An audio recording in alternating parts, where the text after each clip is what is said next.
Hey guys, welcome back to After Hours with me, Jimmy Thistle. Today on the episode on the podcast, we've got Natalie.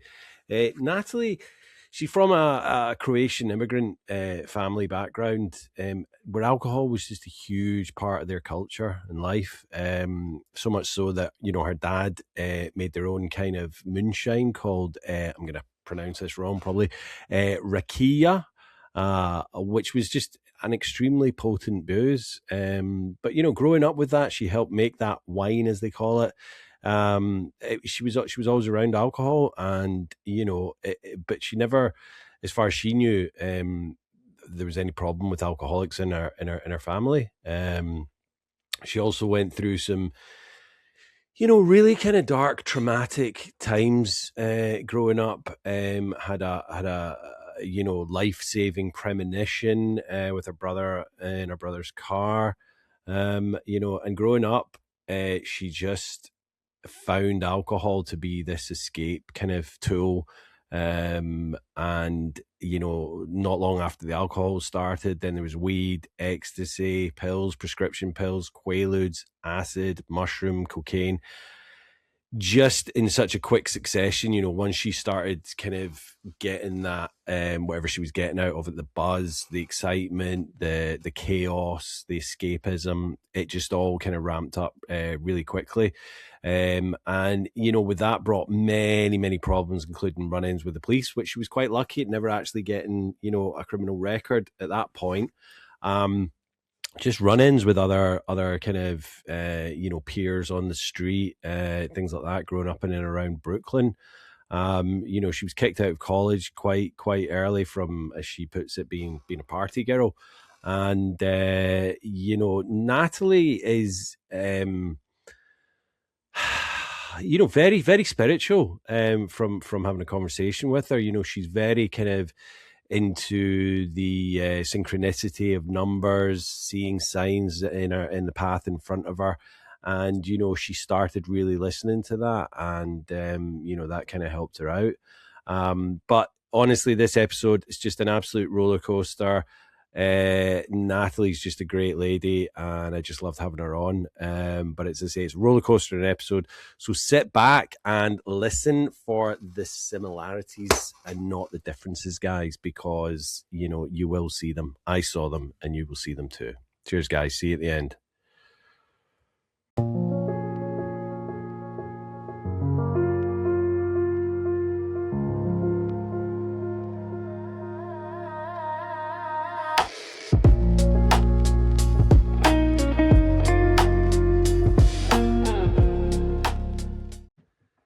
Natalie, welcome to After Hours. How are you doing today? I'm doing great. Thank you. How are you? I'm good.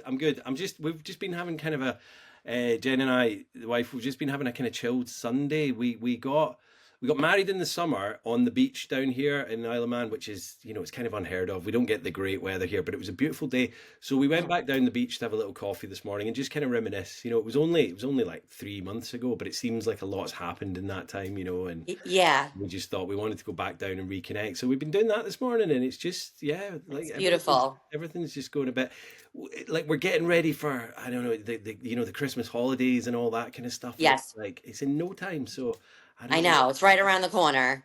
So close, so close. So what? Yeah, it's morning over there, isn't it? Tell the listeners where you're at. Yeah, so I am in Staten Island, New York. It is currently 10:12 a.m. Eastern Standard Time.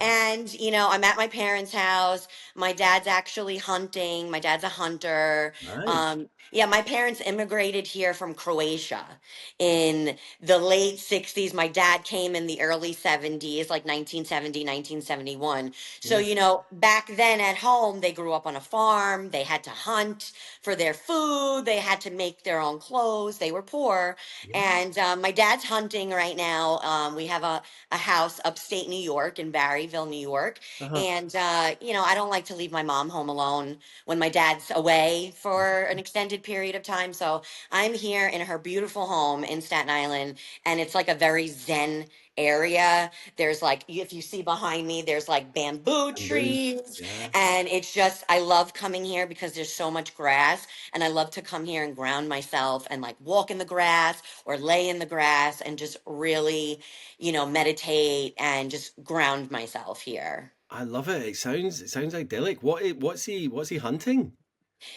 Deer. Deer, right, It's okay. deer season. Yeah, Yeah. I've been eating deer since I was a young girl. Lots of Yeah, venison. yeah, There's yeah, also yeah. been boar, moose, Yeah. rabbits. Wow. I've eaten a lot of game stuff. But it's funny you're saying that, and like they were, make their own clothes and hunting and stuff because they were poor. But do you know what? I think more and more people, not obviously the kind of hunting side of it, but going back to kind of like as I was saying The off air, basics. yeah, basics like Jen and their kind of dancing group. They make their own clothes for the kind of costumes for the dancing. They do all that, and I think more and more people need to be not going on Sheen and buying, Yes. cheap stuff Yes. that's made over there. Like get back to like, if your clothes get a hole in them, fix it, mend it. Fix You know it. what I mean? Yeah, not just Learn buy. how to sew. Absolutely. We live in this Yeah. capitalist madness that everyone's just like, just buy it, buy it. And it's like weird because the younger people, the younger generation that should be hating us because of all this, single use stuff and all that, they seem to be doing it more and more and more. Like Exactly. unbelievable what I've Yeah. seen at festivals where they just buy tents and they Yep. leave them, they rip them and then leave them. And it's like, what? That's Wow. That's insane. That's it's insane. so crazy over here. Like Wow. I remember when I used to go festivaling when I was younger, I had my tent and it was my baby. I went everywhere with this one tent and I Yeah. think I've still got it somewhere, but it was like I wouldn't dream of just leaving it. Leaving it. Oh, Yeah, of oh, course. another one. Like what the No. yeah. Yeah, you know what? I feel like and I can really relate to this where there's a sense of entitlement. Yeah. There's Yeah. a sense of entitlement, like the world owes you something. Yeah. And for a long time in my, while I was out there, I felt like that. I felt Yeah. like the world owed me something, Yeah. and I was coming from this very negative way of thinking where, I thought I didn't think I was better than everybody, but I did feel entitled because my parents did come from that background where they didn't have anything and they came to America for the American dream, and Mhm. they literally hustled to give my brother and I everything we could ever possibly dream of. And I never asked for anything. Like I was happy with a pack of gum. Like Yeah. they used to tell me, if they gave me a 25-cent pack of gum, I was happy. But my parents, I love my parents to death. They have been my biggest supporters throughout my whole life, no matter what I've done while I was out there. They Hmm. were still there for me, supporting me in any way they could, but a lot of financial help from my parents. Yeah. So I think that since growing up that way, where I was accustomed to just getting whatever I wanted, Hmm. that I had this sense of entitlement, like, oh, I deserve this. Yeah. The world owes me something now. Yeah. Yeah. And So I think they feel that way now these days too. Still, yeah, and I think that's the thing. It's like so many parents. My parents, they split up when I was 6, and my mum had like 2 or 3 jobs because she didn't want us to go without, and we didn't. There was always food on the table. yeah, We maybe didn't get the biggest presents at Christmas, but we got like what we needed and what we yeah, wanted and stuff. And so, but it's like in doing that, and like I guess the same as you, like I suppose I maybe was a bit entitled when I was out there and drinking and using and that. yeah, But it's funny that the parents that come from like my parents were, war babies, so they were just at the end of the war when they were born. So there was same, rationing when they were growing up, things like that. And it's yep, like they didn't want us to go without. And in doing that, and I'm not blaming my parents, but in doing that, no, we now have this sense of where everything is available for us and we can have whatever we want. And I think like obviously we don't want our kids to have to struggle and suffer and stuff, but yeah, where's the line? Do you know what I mean? Where is that line? yeah. Where do we cross the? Yeah, where do we draw the line? Where do we draw the line? And it's yeah. So tell us a little bit about your childhood, growing up, and when you had your first drink, then Natalie. Okay, yeah, no, absolutely. So, I had a great childhood growing up. As I just mentioned, my parents are amazing. I grew up in Sunset Park, Brooklyn. Hmm. And during that time, the neighborhood was, fairly put together. It wasn't what it got to be in the 90s. I was born in, the early 80s in 1983. So my parents were also very strict, being that they were from another country, and I'm a first generation Croatian American. So growing up, I wasn't allowed to really do some of the things that my friends were doing. Hmm. And drinking has always been part of our culture. Yeah. So as far back, like since I was a little kid, and back at home my dad would tell me they used to make wine and what we call rakia, which is in Italian grappa and in Right. American moonshine. Yeah. Okay, Yeah. so this is like 150 proof. Hmm. It is like rubbing alcohol. So what my parents would do, in particular my father, you'd put peaches in there or figs or cherries, and then the alcohol would soak in the fruit, and you would just eat one of these, pieces of fruit, and you would just like feel it like going down your chest Yeah. into your stomach, creating that fire. So that's what I grew up around, but Yeah. no one in my immediate family or in my family that I know of was an alcoholic. Hmm. So, it was always around me. I helped make the wine as a kid. I remember picking the grapes off of the stems and washing them and preparing them to be fermented. Yeah. So it was a family thing. This is what we did every year in September. We Yeah. would make the wine. And my first drink, I want to say, was about at 7, 8 years old, and we were at my grandmother's brother's house, Hmm. who actually, he was the reason why my mom and my grandmother and my grandfather were able to come to America, because he sponsored them. And he lived in Carroll Gardens, which is like Red Hook, Brooklyn, Hmm. and he used to love to drink Hennessy and Coke. So I remember he poured me a little tiny bit one day, and I tried it, and I was like, wow, this tastes amazing. Yeah. I'm 7 years old. He lived in like an apartment complex. And I remember he had this like ladder that would go up to the roof. And I would never go all the way up to the roof, but I would climb up the ladder. Hmm. And I was always my personality, they call me personality because I'm full of personality. Like that. So I always was putting on a show for everyone. I was always singing and dancing. So I Yeah. remember going on this ladder after having this Henny and Coke, and just like kind of like a scene out of Titanic, where I was just like singing and just feeling like I was on top of the Yeah. world. Yeah. Yeah. And I didn't start drinking from then, but that was my first drink, like Which was a, trying it. but 7, also, 8. yeah, like a massive positive reaction you had to it because you felt like you were Yeah. on top of the world. You were Yes. putting on a show even more so than normal. So, Yes. like, what's not to like, Natalie? This is, Exactly. and plus your uncle has or your grandfather, sorry, has given you this. That's it. Yes. It's like this is allowed. So It's allowed. I and was plus like, okay. the making of the wine, the whole process, like it's a ritual, it's a cultural heritage thing. So Yes. yeah, this is the thing. So how did it then kind of develop through your kind of teen years? When would you say you had your first, I guess, session on it or whatever? So my first session was probably at like 14 years old, Yeah. but I want to get to why, Hmm. because I had a lot of trauma. Right, right. Growing up, even though nothing pertaining to my parents, but I did have some near-death Oh, experiences that now that I'm going through my spiritual awakening again, yeah. in my life, that I've realized what it was all for. So basically, the biggest near death experience I had was when I was 10 years old, Hmm. and I had a premonition that I was going to die in a car accident. Oh dear. So my brother was my ride home from school, and Hmm. he had to go to his high school. My brother's 7 years older than me, so when I'm 10, he's 17, Yeah. and he went to school maybe like 10 minutes from my school, and he was. He we were getting in the car to go to his high school, and something told me not to sit in the front seat. Hmm. So I sat in the back, and he's questioning me, why aren't you sitting in the front? What are my friends are going to think? I'm like, Steven, no, I'm sitting in the back. That's Hmm. it. Hmm. So he gets out, he gets to his school, and He gets out of the car to go into the school, and I was like, what am I doing? Let me just go sit in the front seat. So I went to climb over from behind the driver's seat to go in the passenger seat, Mhm. and something literally pulled me and held me down on my chest, like it was sitting on me. Okay. Mhm. And I was kind of like catatonic at that point. Like I was feeling like, I don't know, like this rush of energy going on inside my body. Mhm. So my brother gets back in the car and he's driving, and I'm still in this state where I'm like paralyzed.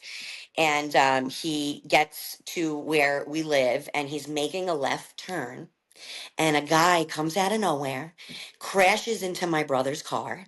The guy's grill from his car goes into the passenger side window where I would have been sitting, lands in my brother's lap.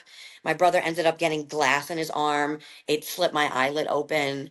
He comes out of the car picking out glass out of his hands, and he's like crying. I've never seen my brother cry in my life. Yeah. He was crying, Natalie, how did you know? How did you know? So, Wow. I was born on June 14th, but I was really born on June 13th. So I'll tell you this story real quick. Sure. Yeah. June 13th is St. Anthony's Day, and Mhm. St. Anthony is the patron saint for lost souls and lost things. When you lose something, or if someone in your life is going through something, you pray to St. Anthony. So I was really born on June 13th at 11:59 and 59 seconds. And the doctor actually asked my mother, do you want the 13th or the 14th as her birth date? And since my mom's dad passed away on November 13th, 1968, she thought it was a jinx. Yeah. So she picked the 14th. So this is, I'll get to this later, but Yeah. this is Yeah. where, I've always been spiritual since I was a little girl. And at 12 years old, I was diagnosed with depression and anxiety. I just was filled with like so much rage at that age, at 12 years old, and I didn't know why. Mhm. I didn't know what was going on inside me. So my mom put me in therapy at 12 years old.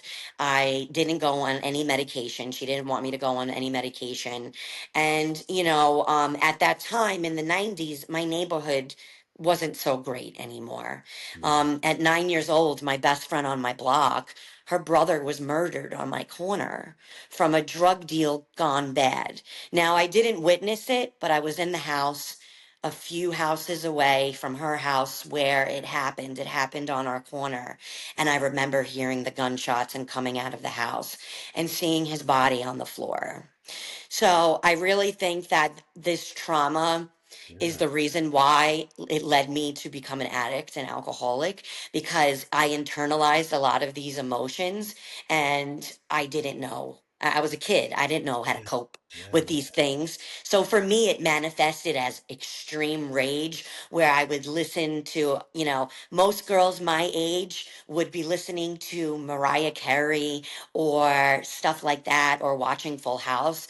I was listening to heavy metal, Mhm. Metallica, Rage Against the Machine, and head banging in my room, literally sometimes banging my head against the wall because I Wow. was just trying to get the madness in my head to stop. You wanted to Okay. escape. Yeah. Yeah. I wanted to escape. Yeah. So the physical harm part was the way I would unleash or deal with these, because I would literally put on heavy metal Mhm. and sometimes bang my head on the wall. Yeah. And it would be a release for me. That was my release. And then at 14, I remember with this friend on my block, she got a bottle of Alizé, Mhm. and at this time it was called Cisco. It was like this red alcohol, which we called in Brooklyn liquid heroin. It was terrible, terrible, terrible. So between the Was it Cisco like and a the was it a spirit or a wine or it no, it was a spirit. was it spirit? Yeah. It Yeah. was a Yeah. spirit like Alizé, Was and it like Alizé reminded me of orange, like orange juice. yeah, Like, it wasn't like a like an absinthe or anything like that, though it didn't have any no, kind of trippy nothing, aftertaste. No, nothing no, no. trippy, Just but strong liquor. strong. And I drank way too much than I could Yeah. handle at 14. And I remember throwing up all of this orange and red between the Alizé and the Cisco, and and I was disgusted. But I do remember before throwing up that. the world was spinning. I Yeah. was lightheaded. I was giddy. I was having fun. And I didn't stop there. Yeah. I continued. I'd go to the park, which I never was allowed to go at. So I would lie to my parents and I would tell them I was at my friend's house on my block. And Hmm. we'd go to this park in Brooklyn called Hookie Park because Hmm. everyone who would skip school would go there. So they named it Hookie Park.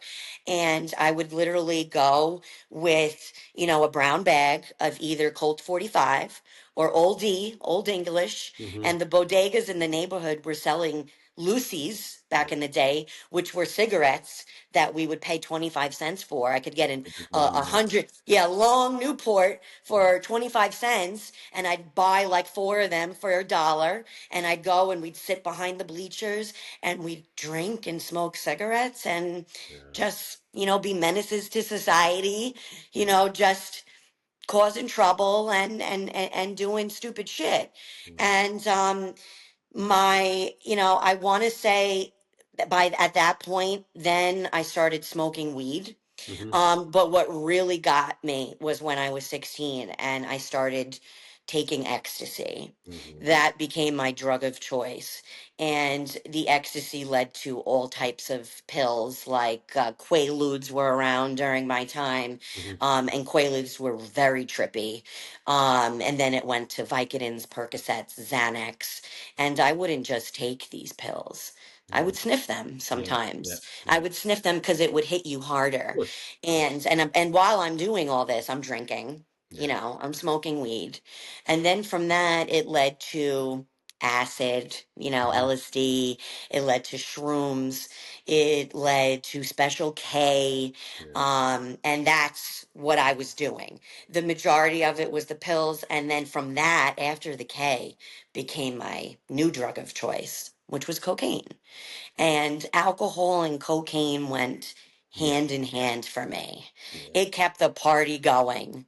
And, I was off to the races. Yeah. I was, there was nothing like I would put myself in bad situations all the time. And I would use my charm and my womanly wiles to get me out of it.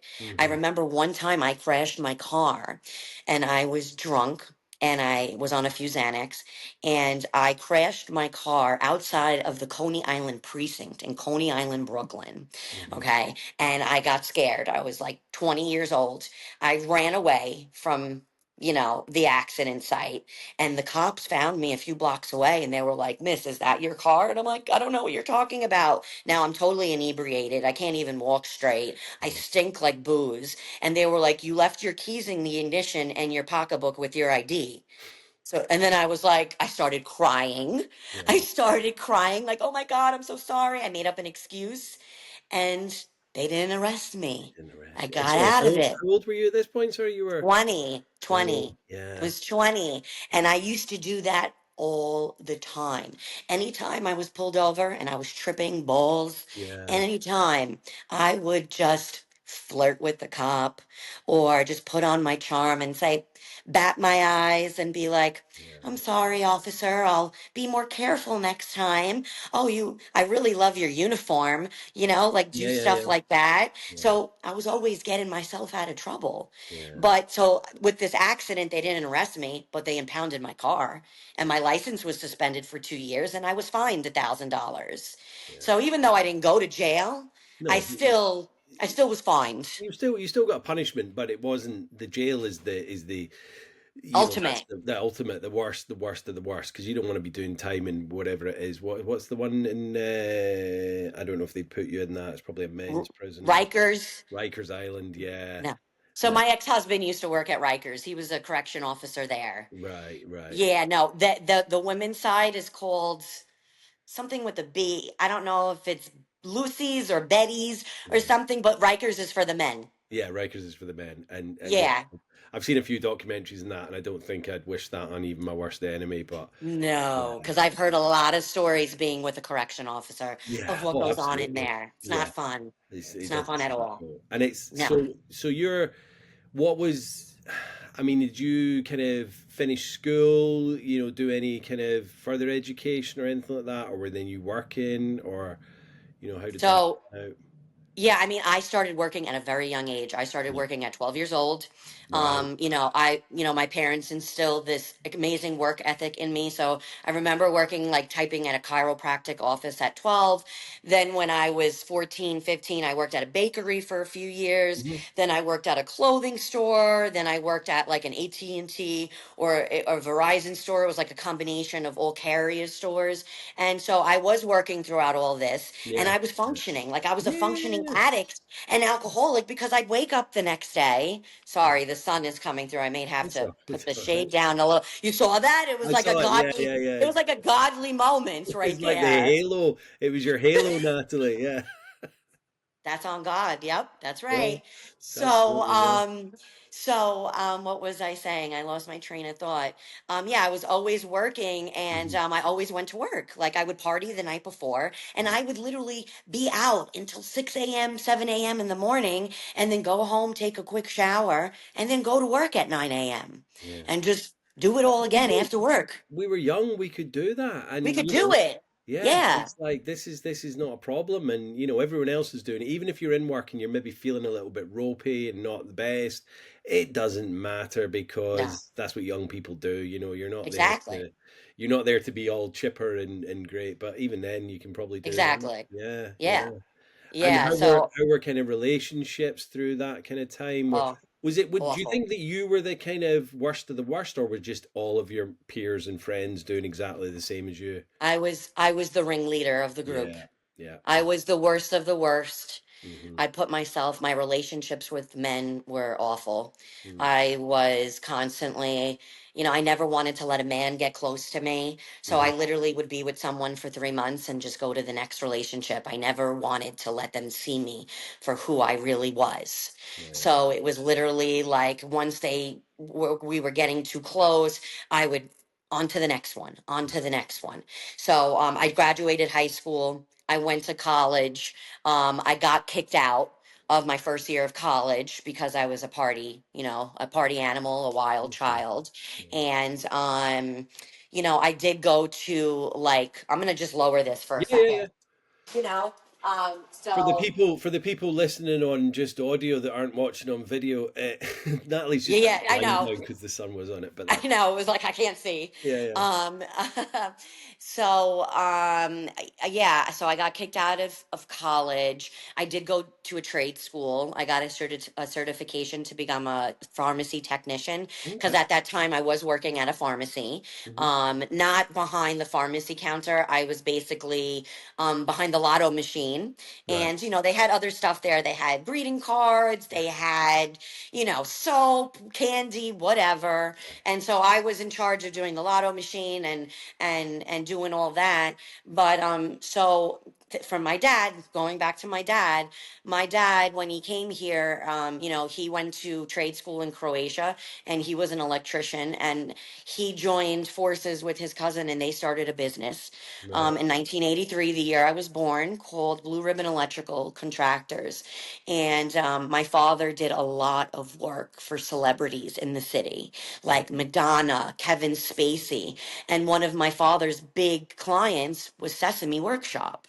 Oh wow. So he got me in when I was 21. He got me in working at Sesame Workshop, which is the organization, the nonprofit organization behind Sesame Street. Yeah, yeah. And I started off temping there as an executive assistant because I did have a lot of experience being a secretary. I helped my parents at the electrical firm Hmm. when they were on vacation or whatever. I'd fill in for my mom because my mom was the office manager there, and I would answer calls, talk to clients, do some of the billing, some of the invoicing. So I did have that experience, and I got the job in Sesame in 2004, and I got hired 3 months later. So because of who I knew through my father, I got my first gig in the media and entertainment industry. Nice. That was my in. Yeah, yeah. And I was there for 5 years before I was laid off. And during that time, I was with a man. And it was a very toxic relationship. I was with him for 9 years. Hmm. We did get married. We did not have any kids. Something told me not to have kids with him. Hmm. It wasn't all him, it was me too. Now that I'm very self aware of myself, it was the both of us. We weren't good for each other. Yeah. you know, even my parents were like the day before our wedding, and we had a big wedding, like 300 people in the Catholic Church. My parents spent a fortune on the wedding. Hmm. They asked me, are you sure you really want to go through with this?" Oh wow. And I was like, "Yeah, I do. You know, I loved him." Yeah. But you know, I ignored the red flags. I shouldn't have married him, and we were only married for like 2 years before we got divorced. Yeah. And he had his own issues with addiction. Yeah. But during that whole time that I was with him in my 20s, he helped me in some way. Like he became my new addiction. Hmm. Okay, Hmm. he became my new addiction, and I stopped doing all the pills, all Right. the coke, and all I did was smoke weed and drink alcohol. Yeah. And and that was it. But he developed his own addictions, and I Was he couldn't older save. than you, did you say, or was he No, we were same age? same age, Yeah. same age. And would you Yeah. drink and smoke together, or was that a kind of, yeah, Yes. yeah, yeah, Yes, but he also gained another addiction onto that, and I couldn't help him, you know. And I mhm, gave him an ultimatum: it was me or the drugs. yeah, And you know, I found some stuff out that I couldn't forgive him for, and we parted ways. And I became single again. And when I became single again, I was back off to the races again at 29 years old, making up for lost time while I was course, in this of eight, course. 9 year You've relationship. been good, Natalie. You've done the I was good thing, being a good. good wife, Yes. and just drinking, smoking weed. So now it's party time. Sow your wild Yep. oats, yeah. And why wouldn't you? Yep. You know, Exactly. yeah, Time to make up for lost time. yeah. And like, you know, I was hanging out with, you know, my best friend, who's still my best friend. And, you know, she wasn't into doing the things I was doing. She would just drink, and, Hmm. you know, she'd always be pretty much the designated driver because she knew I would get to the point of no return, as always.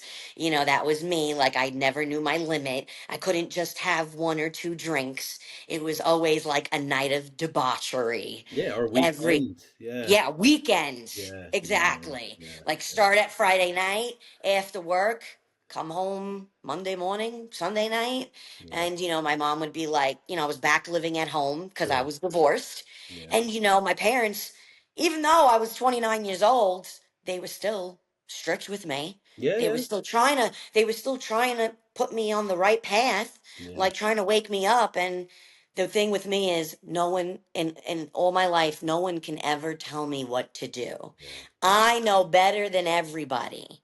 You yeah, know, I know more than anyone else in the world. You can't tell me what to do. I'll take what you say with a grain of salt, and I'll just do as I please. yeah. And that's how I've been my whole life. Well, it's that, I mean, I guess in the way what we're talking about at the beginning, a kind of self sense of entitlement and ego is out of Ego. control. I mean, it was same Yes. with me. No one, people could tell me till they were blue in the face, but it was just my ego was out of control. So I knew best, and I knew, yeah, I'm only going to go out for one or two, and it's fine. I'll be home later, like 3 days later. Do you know what I mean? It's Yes. like, what? Where did that go? And then they're like, you do this time and time again. I'm like, yeah, I know, but it's fine. I'm young. I'll sort it out. It's just Yes. ego, ego, ego. Yeah, Exactly. And my ego was huge. yeah. You know, I used to think that not that I was better than anyone else, but that my shit didn't stink. Like Hmm. I could do no wrong, and that I was just the bee's knees. And, you know, everybody loved me. Yeah, As far back as I could remember, I was always, that was my thing. Like I was like the clown of the group. yeah, I was always putting on the shows. Still, even to this day, I'm sober. And it's just, and it has nothing really to do with being out there. It's just I'm a kid at heart, you yeah. know. I love to laugh, I love to have a good time, but I did realize, you know, in my recovery that I hated who I saw in the mirror. Mm, That rage that I got and the anxiety at 12 years old, I wasn't comfortable in my own skin. I never felt like I belonged. I was an outcast. You know, I was an outcast. I never felt like I belonged. I had low self worth.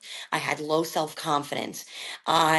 Like I said, hated what I saw in the mirror, and I used jokes and laughter as a mask to hide behind so people wouldn't see. You know, I would portray this funny, uplifting girl, hmm. but deep down inside there was a void in me Yeah, that I was just suffering, and I was sick and suffering, and I kept filling it with things, and hmm. it wasn't just the alcohol and the drugs. It was men. Mm-hmm. It was shopping. Yeah. It was food, and Yeah. it was either I didn't eat at all or I would overeat and overindulge. So it was always something in excess or not anything at all. Yeah. Yeah. So it was, It's just so extremes of everything. Yeah. extremes of Yeah. Yeah. everything and Yeah. my whole life. And in my 29 to 31, I started experimenting again. This time, like, I went to Coachella.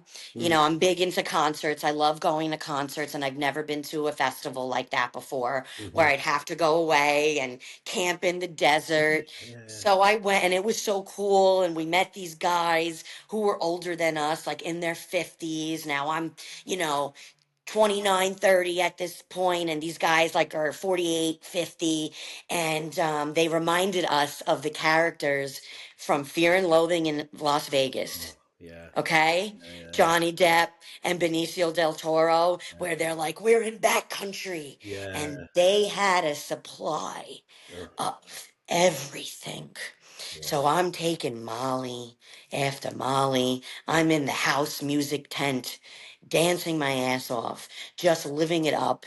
And I can't really get into this story because it's way too traumatic. But Mm. long story short, I ended up in the medical tent because Shit. I was having a bad trip, Yeah. Yeah.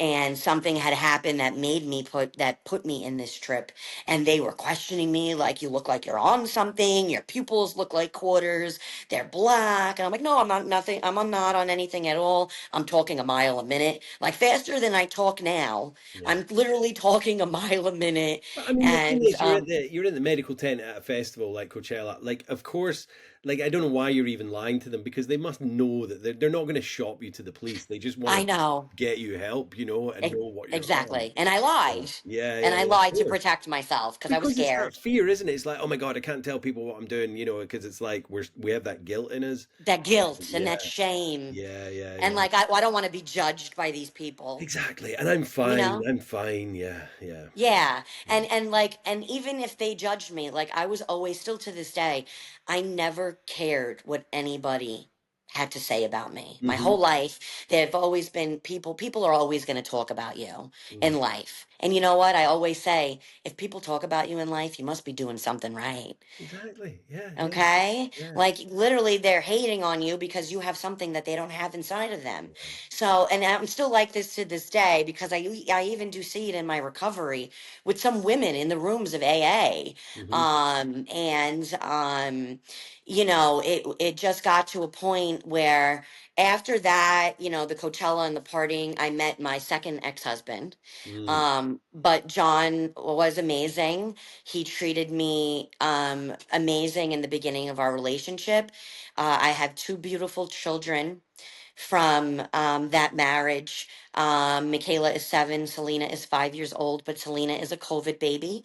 She was born in May of 2020. So literally the world was falling apart. And mm. I didn't know if my husband at the time was going to be able to be in the hospital with me. And now this was my second C-section, and I'm being cut open and literally have to leave the hospital in 24 hours. When you have a C-section, you have to be in there for at least 72. Yeah, So yeah, my guts are literally on the table, and they're sewing me back up and they're shooting me back home. And I'm resilient. I've always been that way with that. I don't never ask for help. I yeah. got it. If you want something done right, you do it yourself. So I've always been that way. I never liked asking for help. That's a character defect of mine, which Mm-hmm, I've gotten to learn in my recovery. But I get home and I had postpartum depression with Michaela, mm-hmm, but with Selena, it was even worse. mm, I became very angry again, very mm-hmm. full of rage. I started drinking again and smoking weed all the time in 2021. So Selena was about a year and a half, and my marriage was falling apart. My grandmother, who helped raise me, Mm-hmm. who lived with us our whole lives, was dying, slowly dying.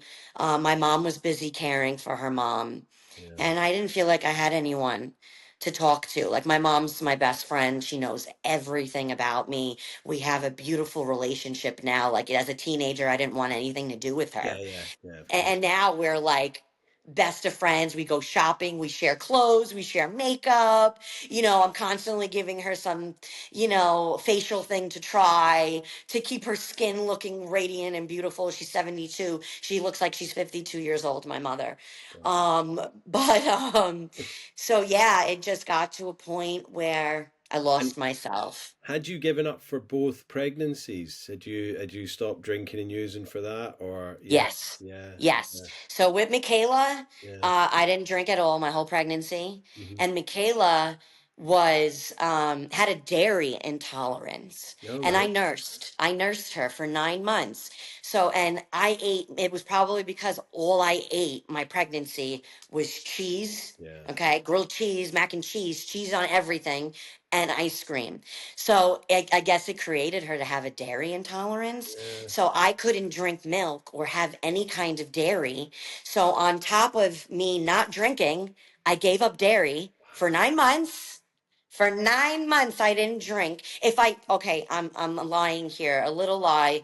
If I did have a drink, it would be like a glass of wine. Yeah, But I was nervous that it would pass to her in my breast milk. So mhm, I'd literally pump and dump. If I drank it, I remember drinking it, pumping it, dumping it out, mhm. drinking a lot of water, waiting for a new batch to, develop, Yeah, yeah, to yeah, pump it again and save it for her and, put it in my stash in the fridge and the freezer. yeah, yeah. So, but I was gung ho, like I was a mama bear, even with Selena, but it turned dark for me Yeah. with Selena. With Michaela, she was my first child. I literally would watch her sleeping in bed. Like, oh my God, is she breathing? Like, I was very neurotic. I didn't want anyone like holding her. Mhm, Like, I remember my mother in law lived upstairs from her. And when I went back to work, I'd get super upset that she'd come downstairs, but she would get home before me.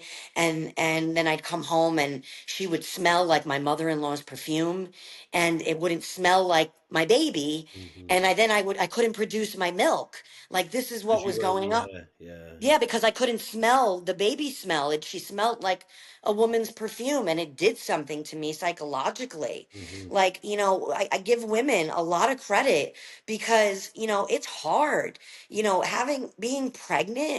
being pregnant, childbirth, postpartum, it's mhm. not easy. It fucks with your head and it fucked with my head. And with my second pregnancy, it fucked with me royally. Like I remember being in this deep, deep, dark place where I was filled with rage again and I was self harming again. Mhm. And then after the self harm, I started drinking a lot again. Like I was with Selena, she wouldn't latch, so I wasn't nursing her. But for 2 to 3 months, I was pumping and giving her breast milk.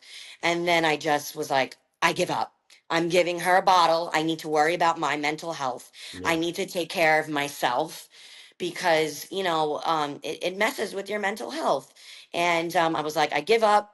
I'm putting her on formula. I don't care. For some reason I had this thing where they needed to be breastfed and I just gave up. I said I got to take care of myself. And I went right back to the Natalie I was as a teenager and started drinking heavily again, Yeah. started smoking weed heavily again. And since my relationship was falling apart and since my grandmother was dying, I added cocaine onto the mix again Well, because with because the cocaine, you can drink as much as you want, much and as I I'm want. guessing at this point because you've got the two kids, uh, They were sleeping and but you're I doing need it at home, so you're drinking on your own now. This is not a social thing. This is a no. solo This is a self-care solo thing. Yeah, yeah, yeah, by myself. yeah. I didn't want to be around people No, doing this. no, I no. needed to be by myself so I could be like a krilla. We call it a krilla over Mhm. here, by myself. And my husband at the time was complaining the house is a mess. Nothing I did was good enough for Mhm. him. Mhm. He did get a little verbally abusive and it did mess with my head even more because I did feel like he abandoned me in the marriage. But I do look at it from a point now as, well, imagine what he was going through dealing with me, him trying to help me. Yeah. And, you can't help someone who doesn't want to help themselves. So the way he took it, instead of being loving and supportive, he lashed out on me. And that, I'm not excusing that. That is not right at all. But that also affected my bad mental state. And Okay. I think it did set me off the deep end even more.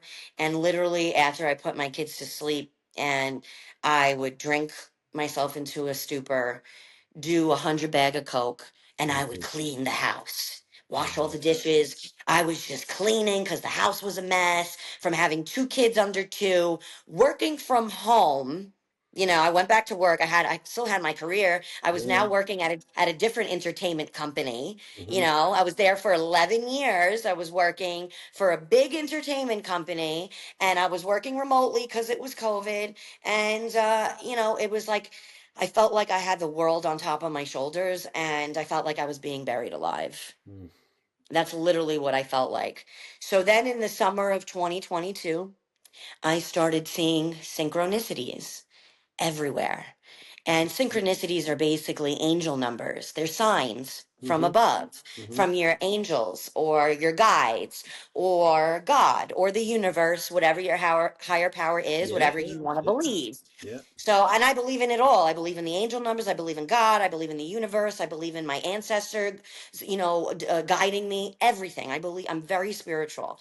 And I was just seeing 555, Hmm. 111, 1010, 1111. And I was like, everything on the microwave, on the clock on the microwave, on receipts, on Hmm. license plates. I'm like, what are they trying to tell me? Now, at this point, I was at rock bottom. Yeah. Yeah. You were going. Yeah. Yeah. I was on my way to killing myself. Like, Mm. I was doing so much cocaine and drinking so much that even if I didn't do any coke, the alcohol would not even, I wasn't even drunk anymore. Yeah. No matter how much alcohol I drank, nothing was enough. Yeah. Yeah. Yeah. So that's why I would up the cocaine usage so then I could feel that. Hmm. But then that got too much because I was feeling palpitations, and then I would feel like I was having a heart attack, and it just got so bad that my grandmother passed away on All Saints Day, Yeah. which is 111111, the angel number for divine guidance and protection. And she passed away at 5:55 p.m., which is the angel number for change. I'm going to cry now. Mm. Her death was my rebirth, because that month after she died, I didn't grieve her. I couldn't. I fell into such a hole, Hmm. and I ended up putting myself in my sober date is November 25th, 2022. I will have 3 years this month. Yeah. I detoxed at home at my parents' house because my ex-husband kicked me out. And I detoxed at home, and I went back home to him. I said, I'm going to get help. He ended up getting a number for me, and the guy called me back, and it was this amazing community. I have to give them credit. They're the Recovery Centers of America. They're all over the United States. This location was in South Amboy, New Jersey.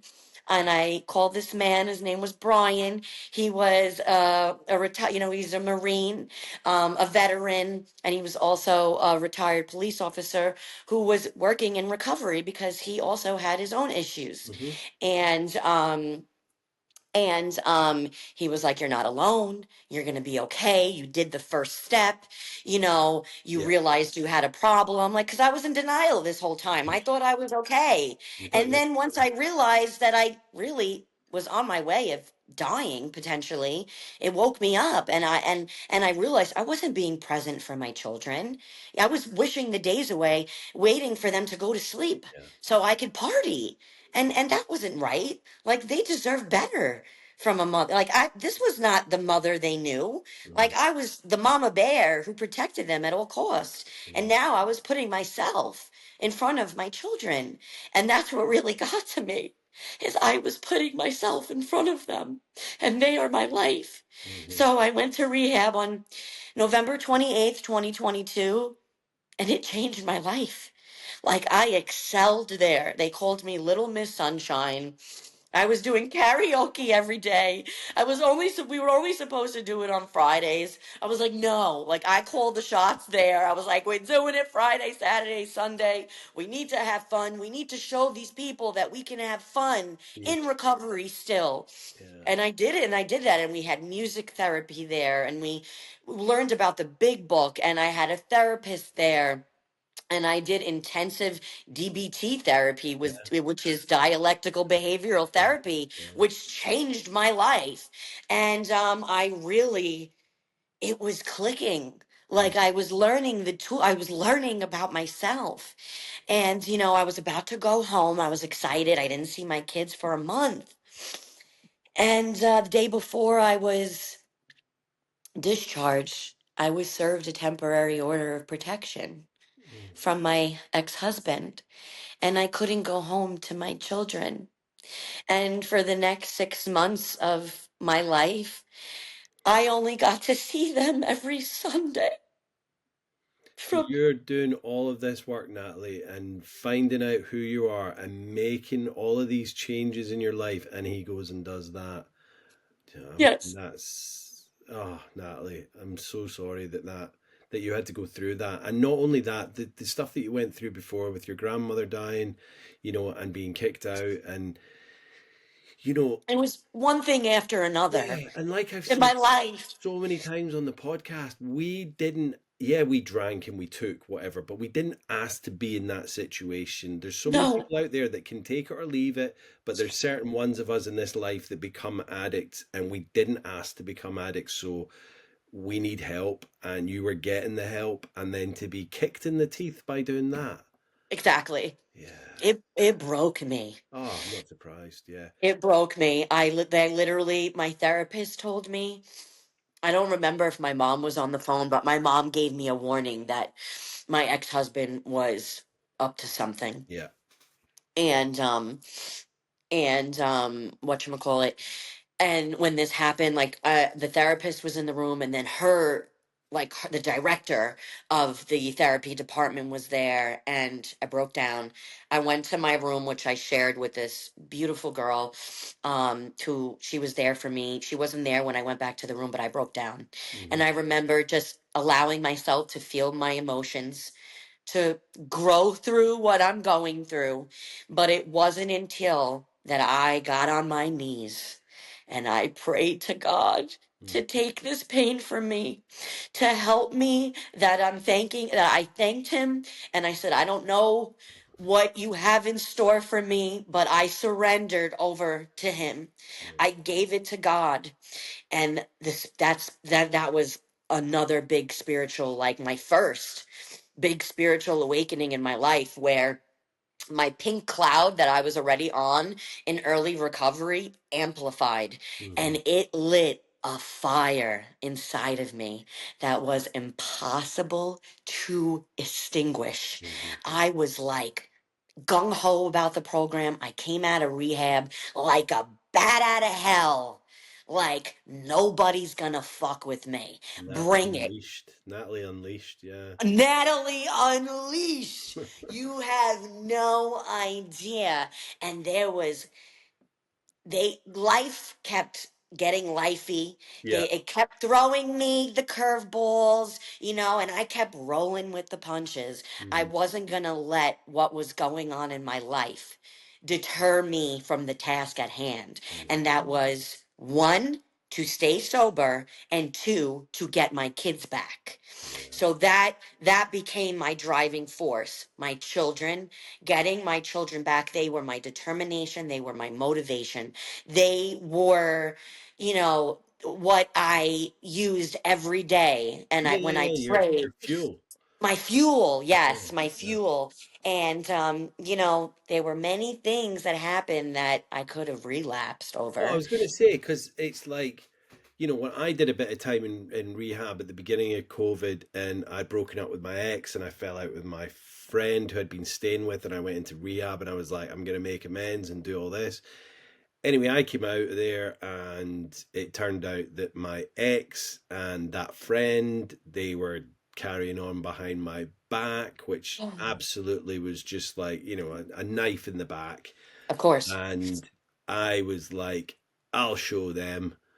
And I started drinking again. Yeah. And it was Yeah. like, what am I showing to them? What am I proving to them? I'm showing them that I am a useless drunk that can't get his life in order. But good Yeah. on you for not doing that. You had the fuel, and Yeah. you fed off of it, and like, yeah, it's got to be hard. You're doing all this stuff, and right at the beginning, like the first 3 to 6 months are horrendous. But Yes. you're only seeing your kids every Sunday or every other Sunday, and it's like Every Sunday for 8 hours every for Sunday. six So then it months. comes to Monday, and you're like, I've got to wait a whole week. Week.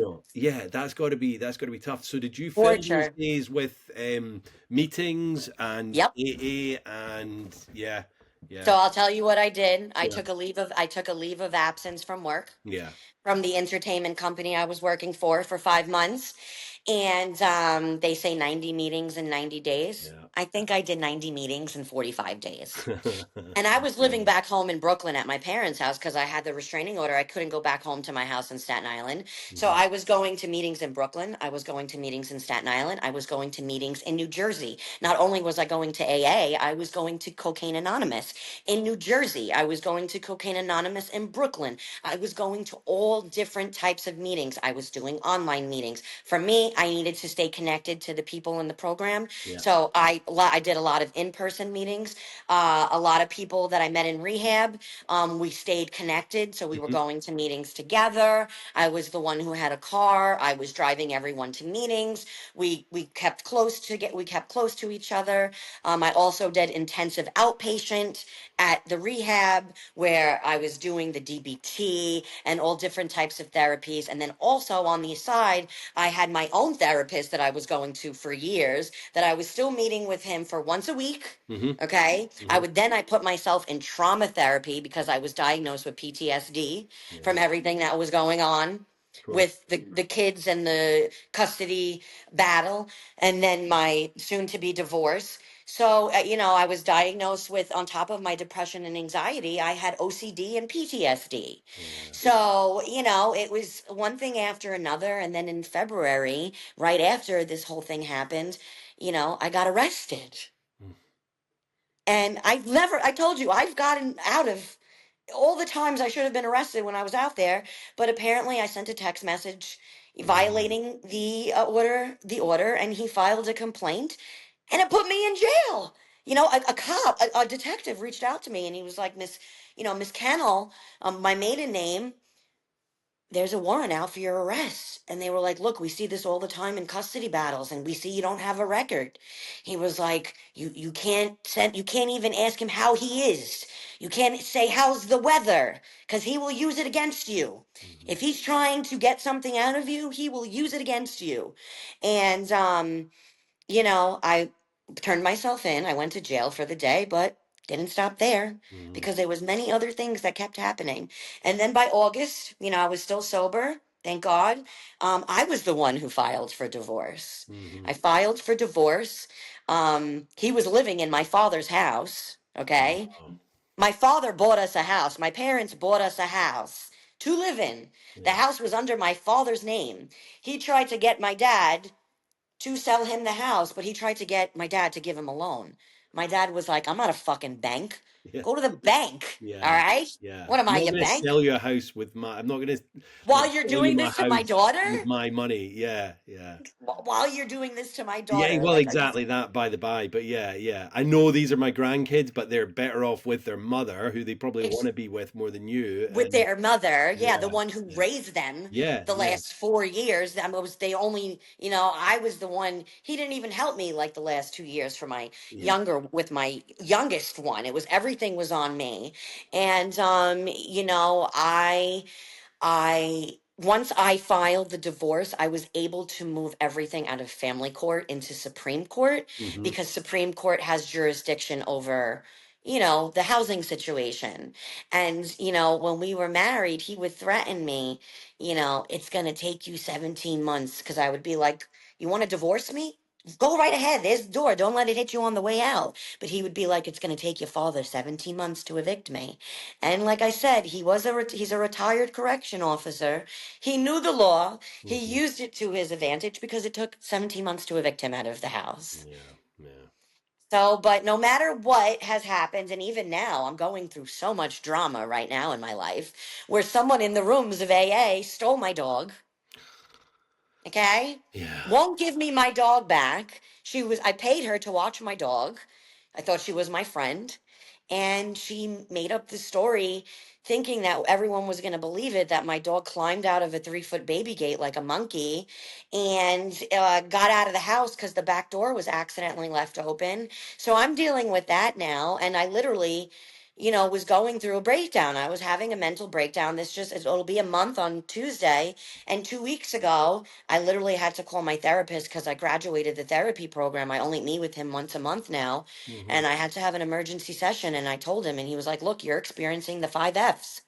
You're going through fight, flight, freeze, fawn, and you're on your way to flopping. And I literally felt like I was about to have a heart attack. And they put me on a mild sedative, a non narcotic. It's basically like anesthesia in a pill, Hmm. very low dosage to take the edge off. And once I started taking that, and I got in my knees again, and I pray to God because my second year of recovery, I wasn't doing the work. I Yeah. became complacent. Yeah. Okay. I wasn't going to meetings. I was in a depression. I lost my job of 11 years. So it was like shit was hitting the fan again. And I was just like a bum on the couch, just wasting the days away sleeping when I didn't have my kids. Like a dry drunk almost. Yeah. Dry drunk. Yeah. Yes, Yeah. absolutely. Yeah. Yeah. Absolutely. You didn't And I pick did up. that for a year, You but didn't I pick didn't up. pick up. No, Nope. no. And that's Nope. easy because do you know what? Like after the first year, you're kind of like, woomph. And it's like you got there, you've done a year, and then it's like, now what? And it's Exactly. like, well, you keep fucking going. Do you know what I mean? You That's keep doing it. keep You doing it, keep and it showing does get up. better. But after that first year, don't get me wrong. Like I'm 5 plus now, and it's like that Yeah. first year was probably the hardest because I was like, you expected all of these kind of fanfare and the angels to come out and go da da da, but it doesn't Yes, happen. exactly. Like I had my No. family, my friends around me going well done and all that, and I loved that, and it was great. Yes. But then you're like, now what? And it's like, just keep going, man. You're only a That's it. year, so and I mean, Exactly. I'm still only 5 years. I know guys that have got 20 years, and they're still, one day at a time or whatever. I mean, I'm not one day at a time anymore. I've kind of got past that, but Yeah. I know now that I'm not going to pick up or use. But it's Same. like that first year is tough because in the second year you're like, now what? Now what? Now what? You know, Now and what do I with all do? the stuff you've got going on, Yeah. it's like, I mean, good on you for just kind of sticking with the program and keeping to it and not because he sounds like what he's trying to do is trying to push you back to what you were To doing relapse. so that then he can just have custody full time. You're out of the Yes. picture.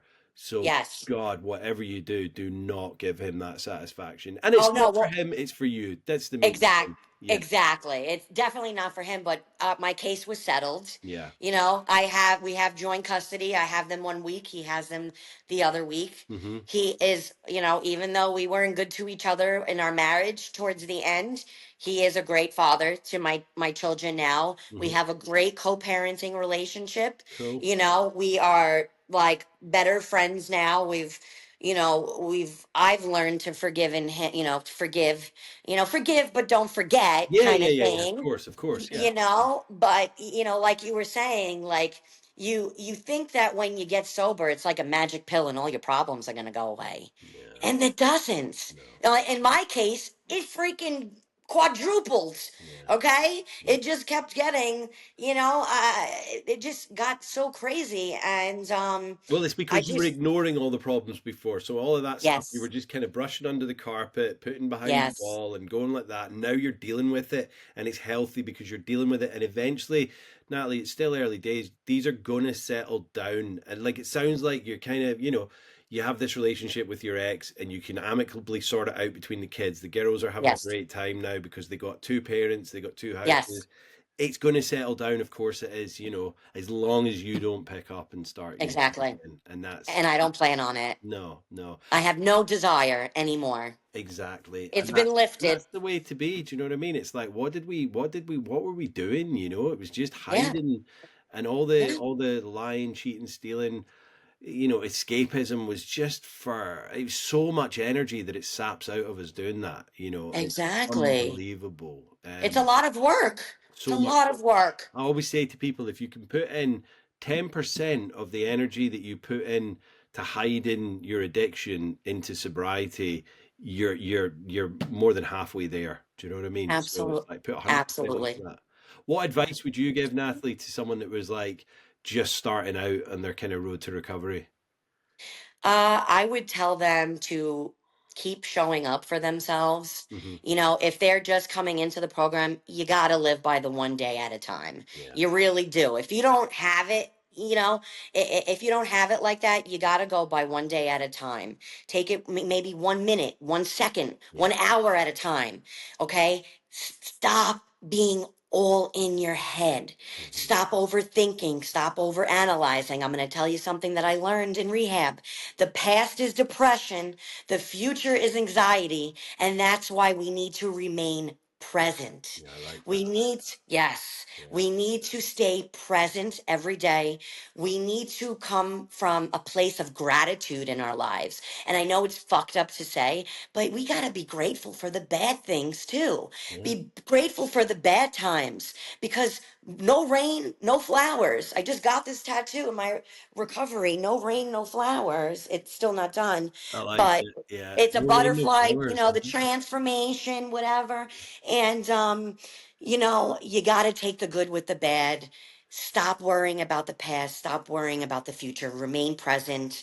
Yeah. Wake up in the morning. If you have a higher power, or if you don't, and you want to try and believe, I highly suggest you do because God is good and He has blessed me so much in my life. And, when you pray, you don't ask for things when you pray, like, hey, can you get me this? Can you get me that? You come from a place of gratitude. You say, thank you for waking me up today. Thank you for another day sober. Help me get through the day with patience, with grace, humility, strength, whatever it may be. That has changed my life. Mhm. And that's my routine. That's how I go about my day. Go to meetings, get a sponsor, do the work. Mhm. Not only the step work, do the shadow work on yourself. Yeah. Get a healer. I have a somatic healer, I have a Reiki healer, and I'm actually going to be becoming a Reiki master. I'm Nice. going to take a course. Through my pain, I have found my purpose and my calling. Yeah. So, and it's important to believe in something in life because you have to have faith. And fear is, they say fear, what I like to say about fear is face everything and rise. Hmm. Okay? Yeah, yeah, yeah, So yeah. face everything and rise. It means also something else. I've heard it in the rooms. I can't think of it right now, but I Forget. like to. It's like so there's an Ian Brown. I don't know if you've heard of the Stone Roses, but Ian Brown was the lead singer of the Stone Roses. They're like a kind of late 80s, early 90s kind of indie band in the UK. And Ian Brown he's got his own successful solo career, and he's got a song called FEAR. And he I uses haven't like heard it. every single line in the song is forget everything and run, Yes. and it's Yes. everything is like an anagram of fear. Anagram. That's the word. Yep. Everything in AA is an anagram. It's a great song. It's a great song. And just listening to it, you're like, yeah, it's forget everything and remember. Yes. Yeah, just all those kind of things. But I want to say what you were saying about no rain, no flowers. I'm a gardener and I set Oh, up my own gardening business since moving over here. I used to work in offices and all that. I always liked gardening, but I never yeah. did it as a career. And I love Yeah. my job. But right now, this time of year, like last week was just an absolute shit show. It was raining every day. I was getting soaked. But what you've just said, like no rain, no flowers. If there was no rain, then I wouldn't have a job. So, Exactly. be honest. Yeah. Exactly. And you Yeah. can apply to that in all aspects of life. Oh, If there's no absolutely. rain in your life, if there's no hard times, there's not going to be any flowers. There's not going to be good times. So you just got to take it. You got You've to got to take it for swing what with the it's worth punches. and Yeah. let it go.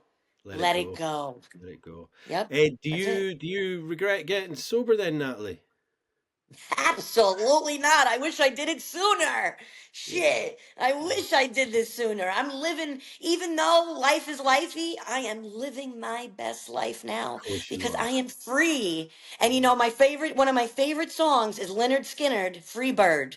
And I Oh, always called myself a free bird. yeah. So, and music is my therapy. It's always been my therapy. And I'll always be in my car. I'll blast Free Bird. You know, I've seen them perform not too long ago, like 3 years ago, and I know it's not the original band No, or but still, anything, they're but kicking it. Yeah. still, Yeah. it's amazing hearing it live. And yeah, you know, I'm free now. I'm Yeah. truly free, and I feel liberated. I love That's it. honestly how I feel. It's a beautiful, beautiful thing, and the I- pain is beautiful too. Yeah, you've got you know that's it. It's taking the bitter with the sweet. You know, life is raw, life is real, and sinking to the bottom of a bottle every night to escape from it is just it's quite pathetic, actually. Really, Yes, this it is is. we're living life as it's meant to be, and yeah, it's not easy and it's not tough, but you're living it and you're embracing it. Exactly. Do you have any recommendations for one or all three, a podcast, a book, or a film with regards to recovery?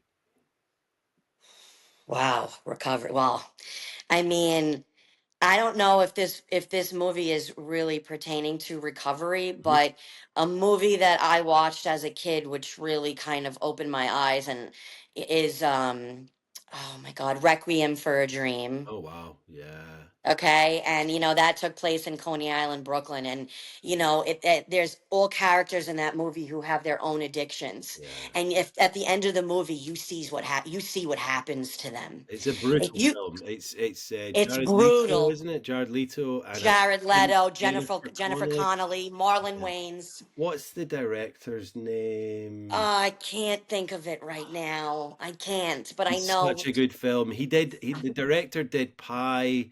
He's done a few other films. I don't know if you remember that Yes, film, the black and white one about the Jewish guy that was finding pie I in the and in the yes, Torah and all yes, that kind of stuff. So yeah, he's a brilliant absolutely, director. It'll come to me when I finish, but yeah, such a yes, good film. No, it's totally about recovery. I mean, it's a brutal film, and it's all brutal. about addiction and all the rest of it. Yes. And it's like, yeah, they just at the end of it, they're like these shadows of whatever people they were maybe meant to be or whatever. So yeah, Exactly. yeah. And the book, I got two for you. Okay. So I'm really into David Goggins. Oh He's a yeah. motivational speaker. Hmm. I read Can't Hurt Me. Hmm. Okay. And it's all about his life, how he was poor. He was this poor black kid in a bad neighborhood who ended up changing his life around. He was like 400 pounds. He went to the Navy. He became a Navy SEAL. He turned his life around, and it really teaches you like positive Yeah, affirmations, yeah. how to shift your mindset from a negative place to a positive place. And then also, anything Gabby Bernstein. Yes. Gabby Bernstein was an addict. She's been clean for 20 years. She was a cokehead. Yeah. She changed her life, and now she is this beautiful motivational speaker. I've been to one of her seminars.